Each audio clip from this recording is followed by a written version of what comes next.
G'day guys, I just thought I'd do this quick video of how I flock mallard hen full bodies. This isn't the right way, the wrong way, this is just a way I've found that I really like. It gives me a good sort of time to quality ratio that I'm happy with. I get asked quite a lot how I do my ones, and I'm more than happy to help guys, but I just thought this would be a little bit quicker, a little bit easier for me to show people rather than trying to explain to everyone individually. So flocking them, you don't actually need too much stuff. The adhesive, I just use a black rust kill. That's just under pretty much every decoy and every flocking colour that I use. And for the brushes, I use these little chip brushes. They're cheap.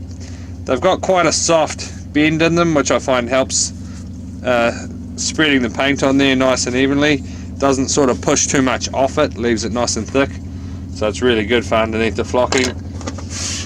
So I'll go ahead and paint it, show you how I do it, and then we'll move over to flocking it. I do use an electrostatic flocker, which I would recommend. That way I only have to use one coat. Some guys do a lot of double coating, especially guys that don't use one. So it saves a lot of time and materials as well. So we'll see how we go.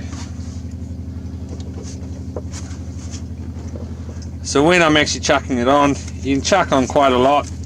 You just want to make sure you really get in to every little spot on there. Go from every angle because you can miss parts. Really rub it in. Make sure you're getting a real nice layer on there, especially around this tail area because it does take a bit of a beating. I normally start down that end and then go back there at the end just to give another coat, just to make sure it's really on there. As you're going, have a real good look in there too. Make sure there's no little gaps. If you go over it lightly, I don't know if you can see that on there, but there's a few spots in there that don't have the paint. So really make sure you get in everywhere.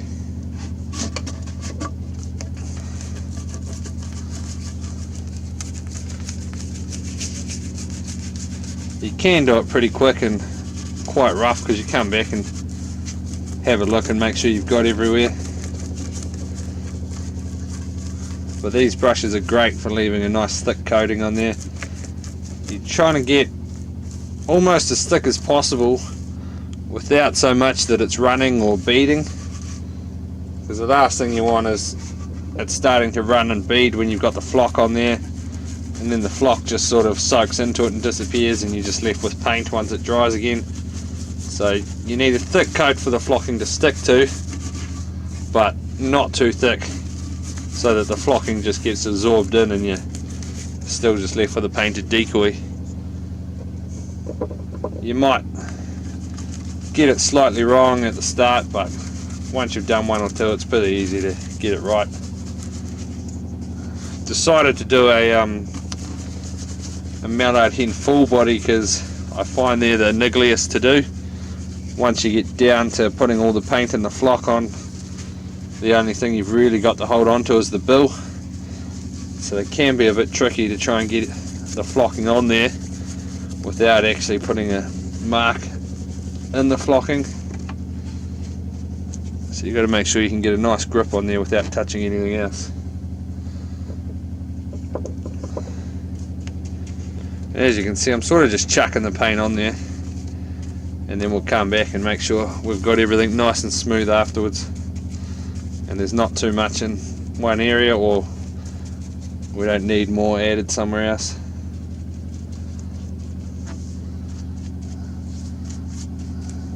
So once you got that first initial thick coat on, have a quick look over it. Make sure there's no obvious areas that you have missed or there's gaps in. You can normally pick it up quite easy in the good light when you just run it over. So then once you've done that, I just start back at the tail and just go over it nice and smoothly, just the whole decoy, just in case there is any thick paint areas. You're just trying to spread them out so that it doesn't bead or run later.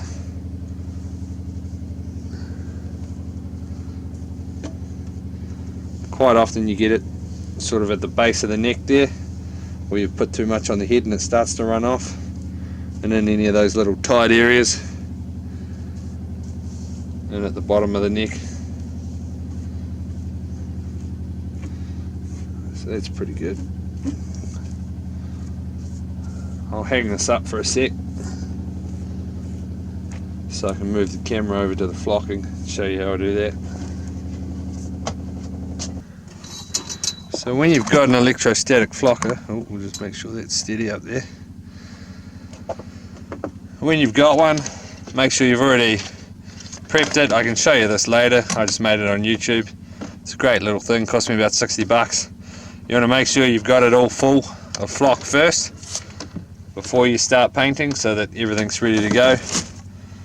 And it's got some little negative clips here. So I've actually put 2 on mine. Most of them only have 1. I just jam 1 in my hand onto the bill area. That clips on there. And the other one I normally put into the base of the decoy there. So hopefully you can see that. See how we go. So then I can turn it on. We'll see if we can see this, but coming nice and close. The flock actually starts to get drawn to it. Stacks on there nice and evenly.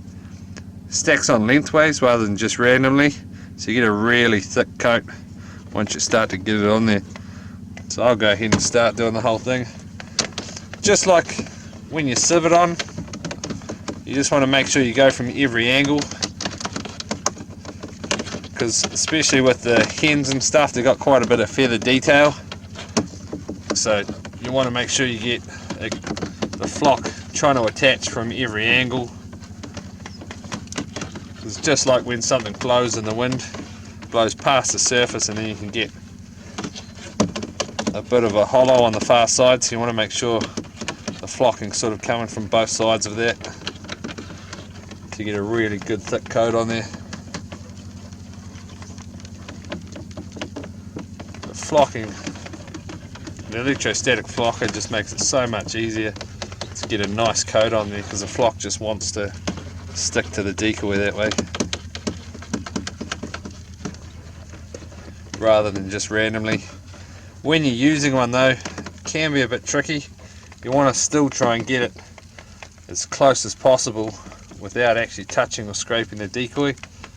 It's a little bit almost like a magnet. The further away you get, the sort of less attractive power it gets. So you want to make sure you try and keep it quite close to that decoy to get the best effect from it. Starting to get a real nice coat on there.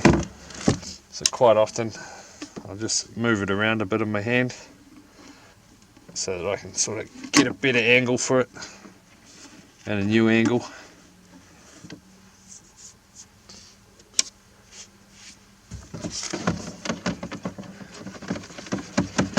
I've got a mask I wear.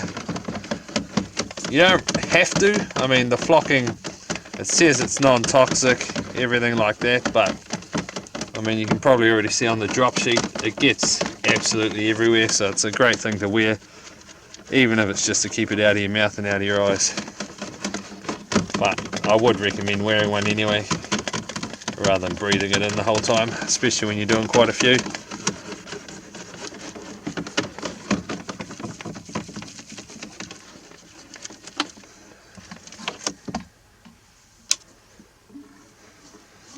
Shuffle that around in my hand again, try and get a nice coat on the head here.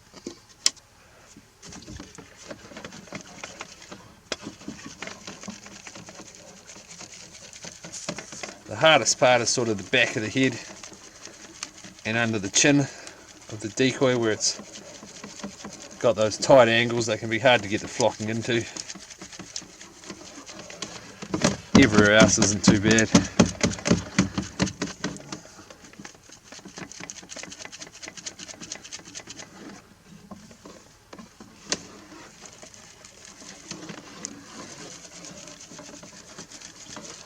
Just keep having a look in that light too. If you see any shiny bits, it's just the paint coming through, so you want to just keep chucking the flock on there. I quite often afterwards just go around with a handful of flock just in some of those tighter areas. Just shake it in there a bit. Make sure you're getting a good coat everywhere.